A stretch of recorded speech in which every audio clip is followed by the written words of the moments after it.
Welcome to the Digital Agency Growth Podcast. I'm your host, Dan Englander. Robert, thanks for coming on the show. Oh, thanks so much for having me. It's great to be here. Yeah, for sure. And I know you a little bit from your previous work, but really from an amazing conference that I was able to attend, the first one in a year, which is the BABA Summit, put on by Drew McClellan back in the summer, and loved your presentation. We had Joe, your colleague Joe Polizzi, on a couple of weeks ago, and it's really like heartening when somebody like yourself with your background is observing the same things we are in our world and our business. And it's like, oh, I'm not crazy. I'm not going insane. Yeah. So it's like the opposite of gaslighting. So to take a step back, for those that don't know you, would you mind talking a little bit about your journey through content marketing and what you're doing now? Well, sure. And thanks for that. So, I mean, and funny enough, at where we met at the BABA conference, that was my first in, oh, goodness gracious. That was the first in 18 months. So it was quite the undertaking for me as well. My journey has basically, I've been in marketing for, goodness gracious. I hate even saying this now because it's, the gray hair seems to come up every time I say it. 30 years I've been in marketing, and really digital for the last 20. I started in the entertainment business and was in the TV business for a number of years, and then sort of came into the world of .com and did that whole .com boom thing, and then spent my time sort of in the early 2000s as the CMO of a software company, technology company. And, it was really there that I sort of discovered that there was this new way of sort of doing marketing. I had certainly grown up on the agency side, and had certainly grown up on the consulting side forever and ever. And when I was the CMO, I started to understand that, if I could transform this little company and our marketing team into a media company or a media operation, one, it was much more interesting. And two, it actually started to differentiate us because we were competing with, the likes of Microsoft and HP and these huge companies that we were never going to beat in brand value or SEO or anything like that. So my theory was we could be a mile deeper than anybody, right? That was the only real advantage we have, is we could be a better subject matter expert in our particular field than anybody out there. And it worked. Weirdly enough, we built ourselves up to be a bit of a thought leader in the space, and we got leads and we got business and we closed customers. And I was out speaking about this on the talks, the conference circuit, and met this guy, Joe Polizzi, who had written a book at the time called Get Content, Get Customers. And I sort of went, that's what I'm doing. But, why is this guy writing a book about it? And so he and I met, we became great friends. We enjoy the same size steaks and also the same wine and beer. And we just, we got on immediately. And he said, hey, I'm going to start this thing called the Content Marketing Institute. What do you think? And I said, yeah, it's perfect. Right. So I went all in with him and joined up with Joe as the chief strategy officer. And we built that little thing up, the Content Marketing Institute, to what it is today, really. And in 2016, he ended up selling the company to a larger company called Informa, a big UK-based company. He rode off into his orange-colored sunset, and I'm sure, as your listeners heard when he was on, started a new opportunity for himself with content creators. And me, I had spent my time at CMI not only running strategy for the organization, but also working with brands, consulting, and going back to my roots and really helping them understand the operational aspects of content marketing and content strategy. And ultimately, when after the acquisition, I continued that journey and sort of spun up my own little consulting firm to do exactly that. So still work a lot with CMI and everything they're doing, from content marketing world to those kinds of things, but mostly spending my time as a small little boutique consulting firm working with big brands to help them operationalize the idea of content marketing. And along the way, I've written a couple of books and host a podcast and all that stuff, but that's neither here nor there. Yeah, I know, very, very cool stuff. And you guys are doing big work for big brands. So it's lots of interesting stuff to cover. And I kind of laughed at orange colored sunset. And for those of you that aren't cool, that's a Bitcoin reference, I think, yeah. Which is a whole other show we could have, but that's funny. I guess one question I have is you talk a lot about the importance of content marketing continuing through now and how important it is now. I guess like one question I have is how would you define content marketing now in 2021 heading into 2022, and why is it still so important?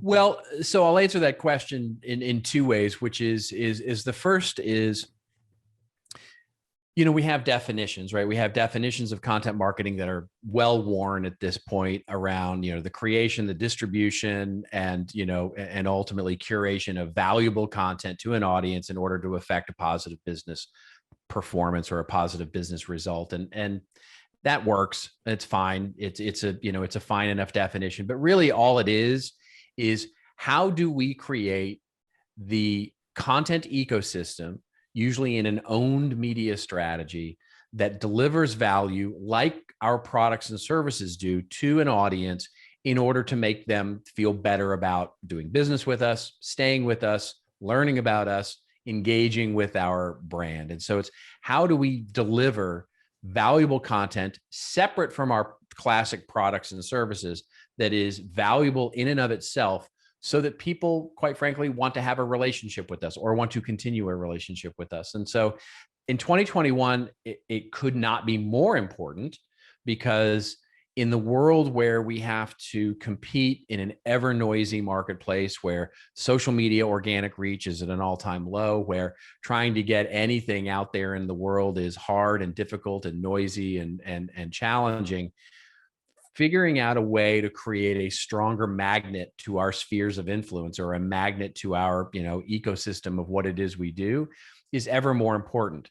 And perhaps even most importantly is, as we see larger companies, the larger media companies, and certainly the larger technology companies, starting to become more of a walled garden idea, their own sort of closed ecosystem of how we interact with people, how we reach audiences, because that's all we're trying to do as marketers, is reach those audiences. We need to start to acquire that first party data, that first party relationship, because that's a tenuous relationship right now that we have with those big companies, the Googles, the Facebooks, the Amazons of the world, the Apples of the world. And so that tenuous relationship can be snapped or cut at any time. And so having that direct reach into those audiences through the acquisition of first party data is perhaps the most important business and marketing strategy that exists right now. And so content marketing is a way to do that in a way that respects privacy, that respects the relationship, and it respects the acquisition of that data in a way that continues to deliver value to that customer. So it's inordinately important in the 2021 and going forward environment. And we're seeing some of that actually take place, with businesses putting a lot more importance on the strategy of it. Yeah, it's interesting, and I've written about this too, where it's sort of like there was a big hangover that we're all waking up from with these social media platforms, where before it seemed like, well, you have to deal with this massive power and sort of play in these walled gardens in order to be successful. And now it's like, well, the platform risk really is kind of like out of whack with the opportunity, like just based on how many businesses we've seen sort of torched from whatever it might be, an algorithm change, from a pay to play shift, or anything like that. So to dig into that a little bit, I'd love to talk about the why. Why is first party data so important? And with that in mind, you talk a lot about the 4 customer experience disruptions that were accelerated by 2020. So I'd love it if you could go into that a little bit. Sure. Yeah. Just very quickly, the 4 disruptions that we're seeing are really not new. They are more accelerations of things that we've sort of seen coming from, it's like one of those things where, those videos where you see, there's a picture, and then all of a sudden it's right up on you. Right. And it's like, and that's the kind of thing. It's like, there's the great scene of this classic movies of Monty Python and the Holy Grail, right? Where the night is off and they're looking at the horizon, and there's somebody riding toward them, and they can't really figure out what it is, and then they can see that it's a night, and it's not moving any closer, and all of a sudden they look at each other, and then they look back, and it's right there. The night comes and attacks them. Yeah. It's kind of where we are, right, with these disruptions. And so what we see are, one, sort of this, what we've been calling the sort of, I guess it's the patience or tolerance for interruptive based content. And it's not even just interruptive based content from a advertising 30-second spot kind of idea. It's our patience and tolerance for interruptive communication, full stop, right? saw some statistic that said, 60% of phone calls go unanswered now on the phone because we just don't recognize the number or can't recognize the name. And so we just don't answer the phone anymore. I mean, you can feel this, right? When somebody rings you on the phone now, you look at it and you go, why are they calling me? Like what, I don't want people calling me. You text me first and tell me you're going to call me, and then you call me. And so our patience level for anything that interrupts our flow of our day when it comes to content and media is at an all-time low. And so it means that anytime we get attention from a consumer, whether it's in an advertisement or a piece of content or anything, that attention is precious. And so holding that attention is the most important thing that we can do these days, which leads us to the second one, which is really this idea of the democratization of the media, right? Because we're not the only ones who notice this, right? Everybody has noticed this, right? To your point on social media, to all those things, everybody and their dog now has a channel, and we all post pictures of our breakfast to Facebook and Instagram, and there's so much out there. So the question is, in this world of so much noise and so much, content that's out there, how do you pierce the implication of that without being interruptive? And the key is that you have to get good at differentiating what it is you're talking about, right? You have to talk about things, and you have to be really, really sharp with your experiences, because those consumers, they're not comparing you to your customers. They're not comparing you to your competitors. They're comparing you to the last great experience they had. So if you're in a B2B, it's not about the competitors you're being better than. You have to be better than Amazon. You have to be better than Netflix. You have to be better than the last great experience that they just had, because that's what's vying for their attention. That gets us to the third, which of course is this idea of the what we're seeing now, and this is really brought about a bit new by the pandemic, which is how precious physical experience is becoming now. Because of the importance placed on digital during the last 18 months, what we're seeing is sort of a preciousness or value coming to our physical presence somewhere. And you can see this sort of in, how hard it is now to get a personal meeting where you go pitch in front of the foot of a conference table and show your, client what you can do, or get that meeting with the client at the cafe, or have a personal experience at a conference, or those kinds of things. And the implications of that are, one, it puts a huge impetus on digital experiences to act as a proxy, in terms of what's going on from the physical side. And we've seen that in sales. We see that a lot in, sales enablement and marketing. But even more importantly, maybe, is when we are creating those physical experiences, man, they better be good. They better be differentiated, because we are now valuing much more of our time and presence when it comes to those physical experiences than ever before.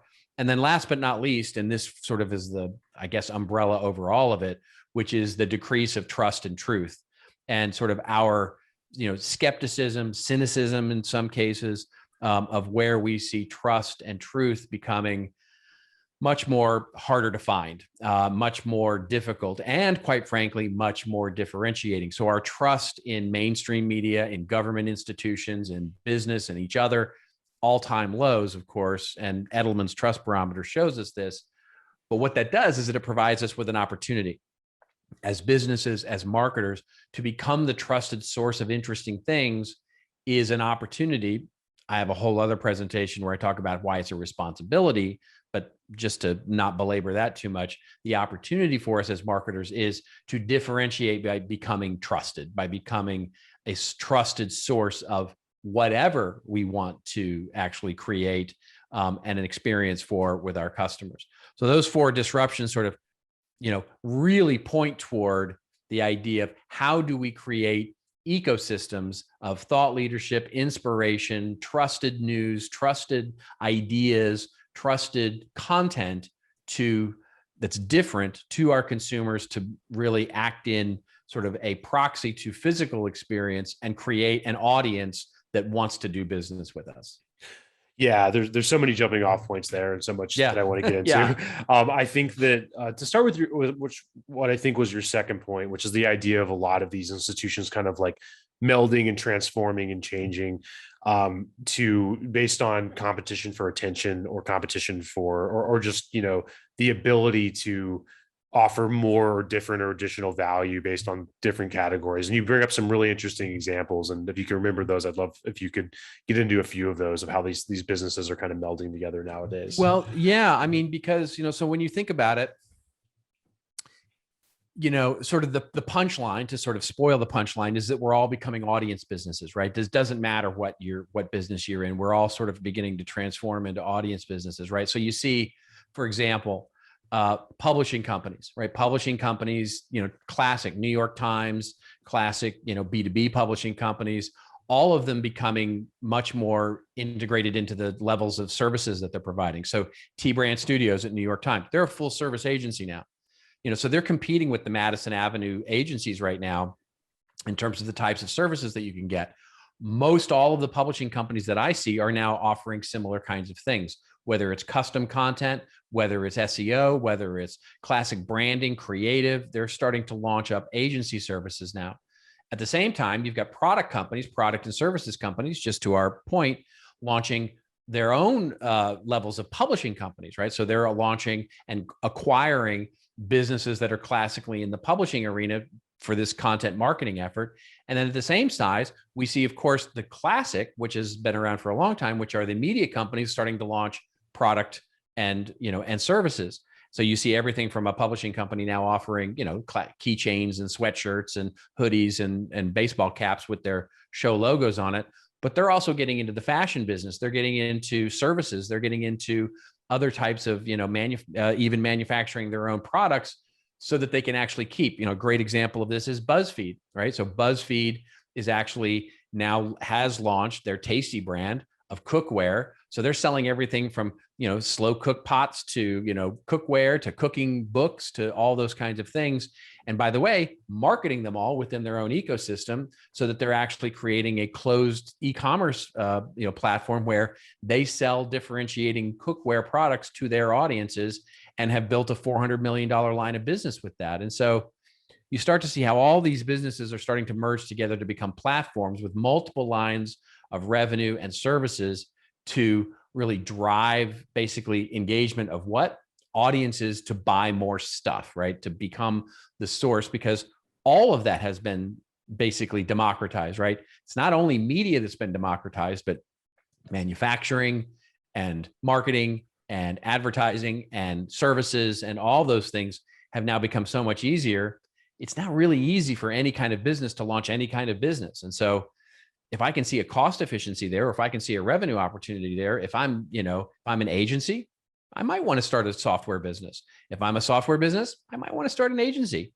If I'm a publishing company, I might want to start a product. That's, when you see examples like Emily Weiss starting a blog and then literally 7 years later becoming a $400 or $500 million cosmetics company as a result of that, or somebody like Food 52, which started out as a blog and now is a hundreds of millions of dollars of cookware. It's a fascinating world. Yeah. And I like that point of view because it's kind of fun and exciting. I mean, we're a consultancy, but we work exclusively, almost exclusively with agencies.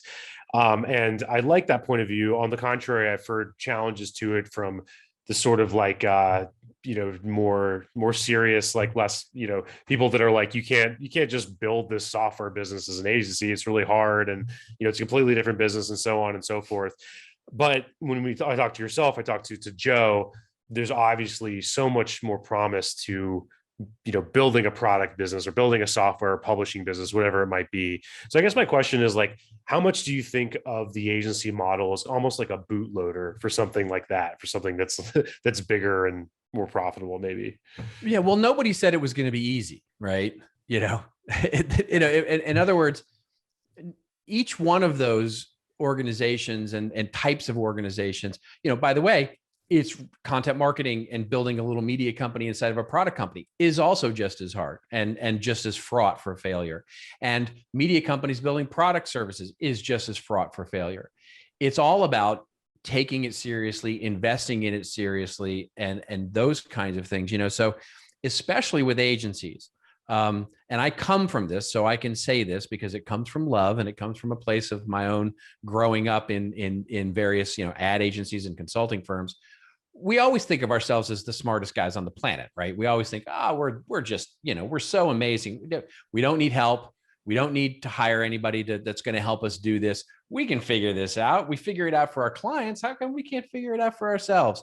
And so we go, let's launch a software business. Let's build a software tool. We got guys who can code. We got, people who can market this thing. We got, and what could possibly go wrong?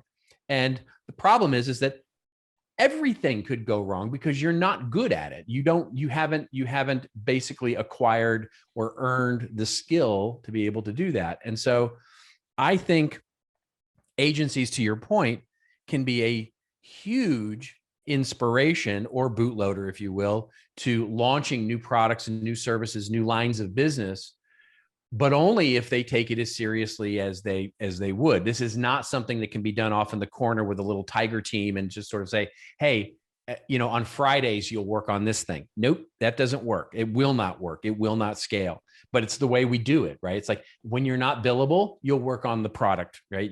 When you're not doing this, you'll work on that. No, you have to invest in it like a software company would. You have to actually go through and do the work. Same thing with it's the same thing I tell a brand when they want to launch a content marketing initiative. You can't just make it sort of the thing that the marketers do on Friday and sort of just post a couple things to the blog. What could possibly go wrong? No, if you're going to do content marketing, you got to take it seriously. You got to build content products. You have to think about it in the same way a media company would. And and the one that I guess has probably learned it are the media companies, because they've been doing product launches for years and years. And you go, okay, well, what do? You look at any successful company, Disney, or any real solid company that knows how to create merchandising. What do? They create an entire business around it, and they hire people who do exactly and just that. That's the difference, is that they take it seriously and they invest in it like a serious thing. Yeah, makes sense. And to go back to your earlier point, you talk a lot about trust being, the scarce commodity and something that we're all going for. And in our world, in our little B2B niche, helping agencies sell into big companies, what we've seen is that the way to build trust used to be sending people information, lots of case studies and proof elements and collateral and all these sort of things. And now that skeptical marketing leader is like, I get it. I might not know the ins and outs of everything you do, but I generally get it. That doesn't build trust anymore. And the thing that we've seen work is actually very kind of like old school and tribal. It's like, well, we have friends in common, or we worked at the same company, or we have this thing that we've done together. And then that's more likely to get the appointment. And then that's going to lead to closed business and that kind of thing. And all those proof elements they still matter, but they come deeper in the funnel. So with that in mind, I'd love to hear your thoughts on content wise, consumer, B2B, whatever. What's changed, and what do you see to be working to build that trust? Well, I think, and it feeds right into that disruption of what we were talking about earlier, this democratization of content, right? Which is, and this is a thing I've been on a bit of a rant about lately, which I've been calling the myth of the empowered buyer. Because especially in B2B, we have this impression that the way to actually, there's an asymmetric relationship between buyers and sellers now, and they've got more information than anybody. And, a consumer walks onto the dealership, with 13 pieces of information, which is more than the car salesman knows. And, same with B2B, 76% of the buyer's journey is done before we ever talk to someone, in sales, and all those stats. And while I believe most of them, there are several of them that you go sort of give side eye to, but most of those things I believe are true. But the reason that they're true is not because the buyer is like over the moon happy about this, right? We have to remember that the buying process has changed, not just the selling and marketing process, but the buying process. So a lot of those B2B buyers, their boss is going, go become a subject matter expert in X and then go buy something or make a recommendation to buy something. And so what they're doing is they're going out and accumulating information. The problem is that there is a tsunami of information out there, all of it being driven by these content marketing and thought leadership strategies. So their desk is piling up higher and higher and higher and higher with white papers and ebooks and all this kind of stuff. And we assume, well, they're happy about that. No, they're not. They're not happy about that. They're not happy about that one little bit. They just feel like if they're going to make a recommendation, they better have their homework stacked up. And so the content that we're seeing really start to differentiate and resonate is not the mountains of, yes, industry research, and yes, this, and yes, that, and here's this, and here's that, and answer every FAQ of your particular industry. It's more like what you're saying, right? How do I use content to develop a relationship with that buyer that solves their need in the moment? How do I teach them how to make a decision? How do I help them understand what the real differentiators should be? How do I help them through their process, not necessarily add to their mountain of information that they're gathering? And that's something that has truly changed in the last 5 years that we're seeing really start to transition. Is it's not enough to just add to their onslaught of research and information, because they already have it. And so it's like, and that's a key piece. Yeah, and not only that, but as part of that myth, I'm skeptical of the idea that nobody wants to have a conversation and everyone wants to just do endless research. Exactly. I agree. There's a lot of people that would probably rather just hop on the phone. Yeah, yep. But they just haven't been presented with the right way to do that, right, without skepticism. So, yeah, that makes a lot of sense. Right, and because you make such a great point there, because the point that what happens is, in the typical B2B process now, is that we talk to, the reason they don't want to talk to a salesperson is because they know exactly how that conversation is going to go, which is, one, I'm either going to sell you on the features and benefits of my product, or two, I'm going to offer you up more stuff that I already have. And I don't need that. If I'm a buyer, it's like, I don't need the sales guy to send me more white papers and more research and all those kinds of things. What I need is a consultation. What I need is expertise. What I need is help. And so if the promise of that conversation, one of the biggest challenges I think we have done in marketing, and this is especially true in B2B and to an extent in B2C as well, is we've turned sales into a distribution channel of content rather than helping them become smarter at being helpful. And so that's, one of the things that we really need to do is help the sales enablement truly be enabled to be helpers, to be facilitators, to be smart, to be consultative, instead of just a distribution channel of more of our content. And it's a subtle, but it's a very important difference. Yeah, that couldn't agree more. And to get to the kind of like next chain of that funnel, I think we talked to lots of agencies, whether we're working with them or they're doing their own outreach or using HubSpot, putting up content, doing all these things to, eat their own dog food and get people into the funnel. And then one of the biggest questions we get is like, okay, what the hell do we sell? Like what we have all these things we're doing. What do we focus on? And you have a really interesting concept called the smile graph. So can you talk a little bit about that? Yeah, this is the thing that usually puts the fear of God into a lot of agencies. Yeah. And so it's built from experience. And so the concept of it is very simple. And it actually comes out of an old manufacturing idea a long time ago that did a similar kind of graph. But basically, if you can imagine, sort of a graph where the vertical axis is basically strategic value, right? What clients are willing to pay for and do pay for with, and under considered investment, right? And which they consider a commodity service, which is easily replaceable, easily acquired. And then the bottom axis is time, right? So over, how long are we actually engaged for? And the furthest left might be a project or, a short-term engagement. And then, the very right might be retained or over a long period of, like a subscription, think of it that way. And then draw a smile, right? From the upper left down and then up, to the upper right. So basically there's an increase in value at the start, and then it goes down and it becomes a commodity, and then it comes back up again as we approach over to the service line, and it becomes retained. And then what you do is you plot the different agency services along that smile graph. And what we've observed is that you can start to see things like strategy, you can start to see things like marketing planning, and then, in that upper left-hand idea, short-term projects, but extremely valuable. And then you work down and you get into technology implementation, you get into content creation at the very, very bottom of that, content creation, creation and work and distribution. And then you work your way up, and then you get into media buying, media planning, then you get up into sort of technology, management or measurement management. And then you get all the way up into sort of strategic measurement construction, right? So you sort of plot all these services, and we have a visual for this. Yeah, we'll get it linked up with your that basically shows this. And the idea is that if your agency, if your services model lies at the bottom, it is incredibly hard for you to go up the smile. If you're at the top of the smile, it is incredibly easy to go down the smile. So in other words, if you offer strategic services, it is really easy to upsell, cross-sell into things further down the smile graph.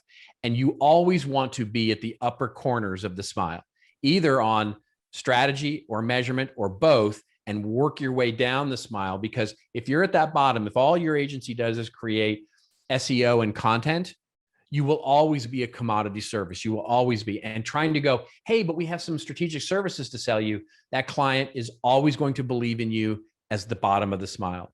Your client will always have the impression of you, however you first introduce yourself to them, in terms of how you actually can go up or down the smile. So my advice to all agency owners is, independent of where you're the strongest, sell into and develop a relationship at the uppermost parts of the smile. You can always go down. It's really hard. It's like, physics to go up. Yeah, it makes a lot of sense. It's almost like being friend zoned or something. Like you're just, right. you're just the website right. builders and that sort of thing. And the example of that, as I always give, is when I got into the TV business, I was a coordinator. I was an assistant, right? And what did I do? I did copies and, did interoffice emails and, figured out PowerPoint presentation. I was basically the marketing coordinator and assistant for all of the marketing managers and the VPs at that television network. And 7 years later, I had sort of worked my way in my career, and I was a VP of marketing at a software company. But when I went back, they had a little reunion, right? They had a reunion of everybody getting together, and I got the invite. So I showed up at the restaurant. The fact that I was a VP of marketing, nobody there took me. They shouldn't, by the way. This is how they knew me. They knew me as, little Robert Rose, the marketing coordinator. That's what I was to them. And they never saw me in a different context. And so when I started talking about my strategy and my VP of marketing, they were like, "Oh, that's adorable. You're so cute with your little VP of marketing hat on." It's like, yeah, it's frustrating because you can't change that impression very easily. It's really, really difficult. And so getting that as part of your relationship with your client is really, really important. Yeah. And just to dig into that a little bit more, because I'm sure there's lots of people listening. Maybe, you're an agency, you've been around for a decade or more, and you just make websites, you make really good websites. You're at the 7-8 figure level. You work with all sorts of big fancy clients. What does that agency have to do to work their way up to a higher end of the smile graph? Well, if you're an agency and you've got 7 or 8 figures going, you don't need a lot of advice from me, right? That's damn good. So first of all, kudos, right? 7 and 8 figures is a very fine business. Assuming your margin is great, assuming your billable rates are great, keep on trucking is my first piece of advice, because you're immediately an acquisition target. Let me edit the question though. Let's say we're at this kind of 6-figure slump agency in the same boat though. There you go. You go. And you want to be a 7 or 8 figure agency, right? Yeah. And so the question is, how do you scale that, right? How do you build that? And the answer to that is that you've got to start, even if one of the things is that it's often said in the agency world, never give away strategy, right? And I disagree with that slightly, because what we often did was we would always position ourselves as strategic, even if they didn't want it, because clients classically, especially at this level of the 6-figure agency, the sort of, maybe you're 5 or 6 people or whatever it is you're doing, and you're sort of trying to figure stuff out, and you go in and the client's like, I don't need strategy from you. I need just a website designed, or I need an SEO program, or I need a SEM program, or whatever it is. You go, no. This is the way we work. This is part of our methodology. We deliver strategy to you first. Even if you go, but what we want to do is our little strategic program, we call it our, 10 keys program, or, give it a name. Every agency has a name for their strategic program. It's the snake program. It's the wheel program. It's you give it a name, your creative director will come up with something cute, and you'll have a graph and you'll go, this is how we do it. Planning, research, we figure it out. Do that process, even if you have to say, and what it will do is it will discount the execution. Like, we'll, pay us for the strategy and we'll discount it against the execution, because you need that perception so that when you can become the trusted advisor, the counselor to that client, you've got them at that point, because the execution is easy. That's the execution. It will do you good to do that work, because you will uncover all the rocks, uncover all the unexpected things that are going to happen in the execution. But more importantly, you position yourself in the mind of that client as someone who cares about the strategy and planning aspects of it. It doesn't have to be capital S strategy for their business. It needs to be at least small s strategy or small p planning, because that's the part where it is consultative. It is, you become a trusted advisor, and you become someone that they will rely on for that, whether or not they actually pay for it, right? Whether or not it just provides an efficiency for you on the execution side, it's better for you in the long run for developing a relationship with that client that's going to last. Right. And it keeps you out of the commodity trap, and it lets them see everything you do in context with everything. If all you do is write blog posts for your client, then you're only as good as your last blog post. Yeah, I think that's a really good point. One point that you make is that the buyer, as a term, is an attribute instead of a person or an individual. Yeah. Why is that true, and what's important about that concept? Well, you think about it, it comes from the idea of personas, right? So, personas are a big thing these days. Some people believe in them, some people don't. I am a believer of them. But the key is that when we think about personas, by the way, personas come out of product marketing, right? They come out of the idea of how do we actually optimize our product development and product marketing for a specific set of consumers, a specific set of buyers. So the classic idea of buyer personas was, how do we optimize our product to be, optimal for those that will consume it? And so we think about what features they care about, what benefits they care about, what, how it affects product design and all those kinds of things. And we've sort of conflated that now with the entirety of the customer's journey. And that's the problem, because if we're going to create content marketing, if we're going to create something valuable, separate and discrete from our brand or our product, we have to go wider. You have to go wider than simply your product, because in order to understand what they value, we have to understand what they value before they become buyers, before they even consider that our product or service is something they need. And so that is a critical piece of what it is we're doing, because if you think about it, anything you buy, especially if it's a considered purchase, a car, a house, a big enterprise piece of software, whatever it is, the amount of time that you're a buyer of that particular product is tiny in comparison to the amount of time that you're spent not being a buyer of that product. But that doesn't mean we shouldn't go after them. It doesn't mean that we shouldn't engage them, because my friend Andrew Davis, I love this concept that he hasn't been using this term in a while, but he used to call it building your audience is building your pre-customer database. And I couldn't agree with that more, because it's all about, how do I engage a group of people that don't need me today, that need me tomorrow? And when they need me, I want to be top of mind. And so how do I do that? Well, I have to understand what they need, what they want when they're not buyers, when they're just people. And so when I do that persona research, I'm going to look at it much differently. I'm going to look at it like I'm developing a new piece of content for them, or a new product of content. And I need to understand from that product marketing concept what new things that this audience will need. In other words, they're not a buyer of my product. They are a consumer of, or looker for, or, whatever it is of the, thought leadership, or the inspiration, or the entertainment that I can provide. It's audience development. And that's the key difference. Right. And I think that, words matter, definitions matter. And if you think about things in that way, then you're going to be more likely to engage people in the right way, and not just send them meaningless information. And exactly. Especially if you're in an agency and you're in the business of doing personas, separate those concepts out, right? Separate out the concept of buyer personas, which are truly valuable. truly worth doing, but focus purely on how should I position the product for a unique value proposition, the features, the benefits, the reasons to believe, the calls to action, all the things that we want to move a buyer from interested to purchased, versus how do I develop audience personas, which moves from someone from unaware to engaged in the ideas that I have about the world. Yeah, makes a lot of sense. One thing you talk a lot about is the idea of scarcity. So I'd love to just kind of hear your thoughts on scarcity writ large and what it means nowadays and how you can do it in a genuine way. It's hard these days because, we talk about this disruption of the democratization of content and media and just about everything, right?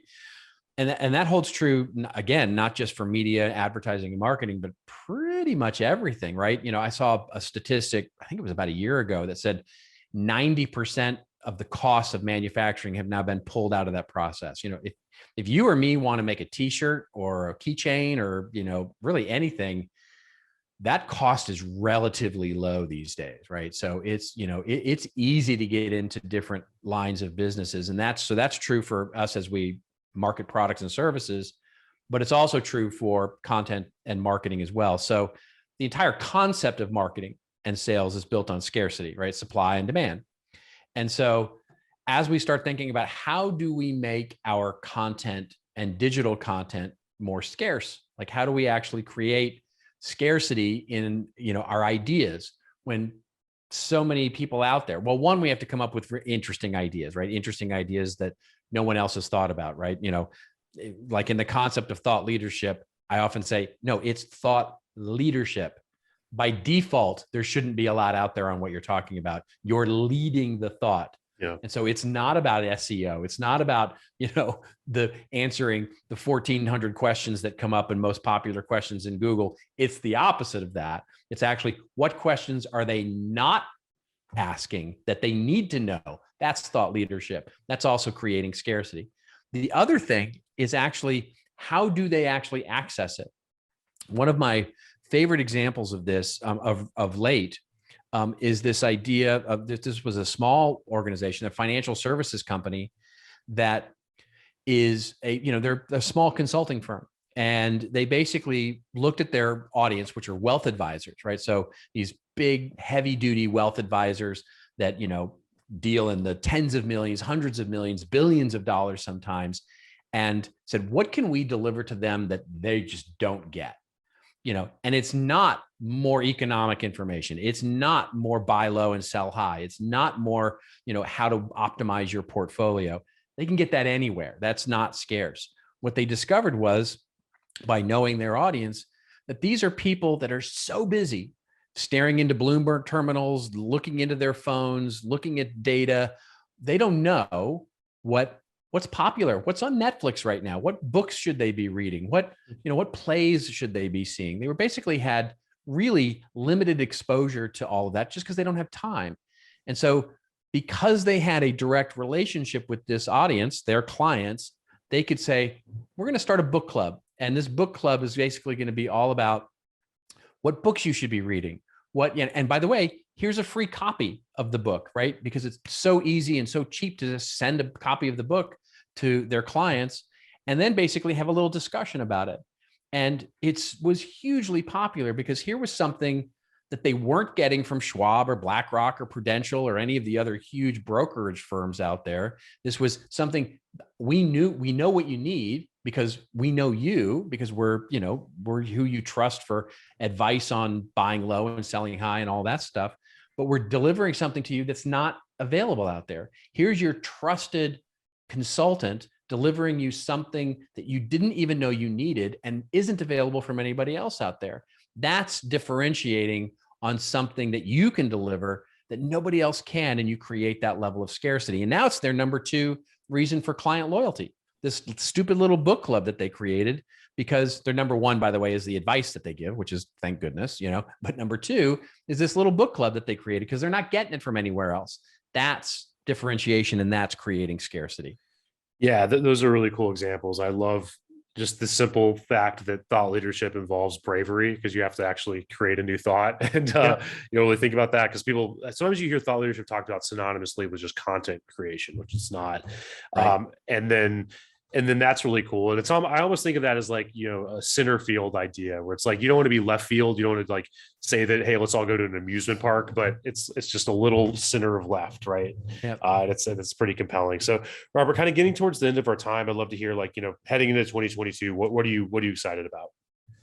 Well, I'm excited about a lot. I mean, I think we're in an incredibly, aside from the obvious, right? Which is, hopefully we're coming out of some of this stuff and we're getting back to not getting back to normal per se, but getting back to at least people feeling happy and good and thriving and all of that. So putting all that over here to the side for a moment, what really gets me excited about the business is how much shifting there is going on in sort of this transition into Web 3.0, right? Where technology, capabilities, content, first party data, all of this stuff is really just in flux right now, and it's all changing. And I think the thing that gets me the most excited is how important really embedding the idea of audience acquisition is to businesses, all kinds of businesses, whether you're a solopreneur or whether you're a 50,000 person, Fortune 50 company. The idea of managing some portfolio of owned media to build in trust and build in audience acquisition is such an important piece of the strategy. And the key, and what's so exciting, is all of the different new ways that you can start to explore that, right? Whether it be in the idea of building communities, whether it be in the idea of building physical presences and things that are way outside your business. Salesforce is going to launch a streaming network. I mean, come on. I mean, that's exciting. That's new, interesting things. All of those new ways to build audiences and new opportunities that are in front of us right now. I think 2022 is going to be just a fascinating year. Yeah, very exciting. And hopefully we'll get you back on to talk about how things progress at the end of it and see what Yeah. actually happened. Yeah. How can people follow what you're up to, get in touch, all that good stuff? Sure. Well, my little hovel on the web is contentadvisory.net. .net, the dad genes of domains. And so contentadvisory.net if you want to visit the website. And then, of course, I'm on social. LinkedIn and Twitter are my two primary channels. And so I'm easy to find there. Would love to connect with anybody who wants to connect. Awesome. Thank you, sir. Appreciate it. Absolutely. My pleasure.